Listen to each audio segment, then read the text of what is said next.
एक रहस्यमय चुड़ैल। एक छोटे से गांव में एक युवक रहता था जिसका नाम राज था। राज एक अच्छा और ईमानदार युवक था, लेकिन वह बहुत ही डरपोक भी था। वह भूतों, प्रेतों और चुड़ैलों से बहुत डरता था। एक दिन राज अपने घर से जंगल में जलाने के लिए लकड़ी लेने जा रहा था। जंगल बहुत घना और सुनसान था। राज लकड़ी इकट्ठा कर रहा था, तभी उसे एक पेड़ के पीछे से एक महिला की हंसी सुनाई दी। राज डर गया और पेड़ के पीछे छिप गया।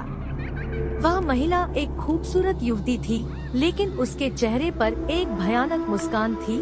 वह राज को देखकर मुस्कुराई और बोली, तुम यहाँ क्या कर रहे हो? राज बहुत डर गया था, वह बोल नहीं पाया। युवती ने फिर पूछा, तुम मुझे क्यों देख रहे हो?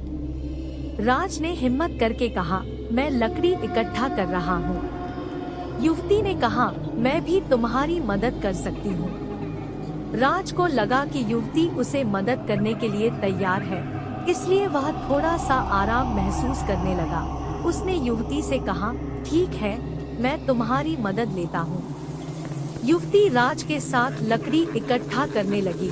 वह बहुत तेजी से लकड़ी इकट्ठा कर रही थी। राज के मुकाबले में वह बहुत तेज थी। थोड़ी ही देर में युवती ने बहुत सारी लकड़ी इकट्ठा कर ली। राज ने भी कुछ लकड़ी इकट्ठा की थी, लेकिन वह युवती के मुकाबले में बहुत कम थी। युवती ने राज से कहा, अब मैं चलती हूँ। राज ने कहा, ठीक है, शुक्रिया। युवती ने मुस्कुराकर कहा, तुम कभी भी मुझसे मदद मांग सकते हो। युवती चली गई। राज उसकी हंसी सुनकर डर गया। वह समझ नहीं पा रहा था कि यह युवती कौन थी। राज ने लकड़ी को इकट्ठा किया और अपने घर वापस चला गया।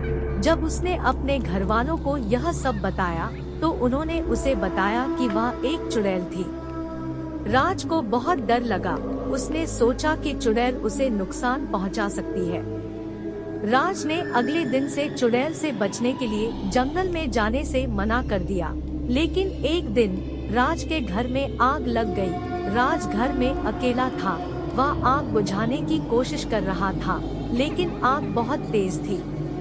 तभी राज को चुड़ैल की याद आई। उसने चुड़ैल से मदद मांगने का फैसला किया। राज ने चुड़ैल को आवाज दी, हे चुड़ैल, मुझे बचाओ, मेरे घर में आग लग गई है। चुड़ैल ने राज की आवाज सुनी और उसकी मदद करने के लिए आई। उसने आग को बुझा दिया और राज को बचा लिया।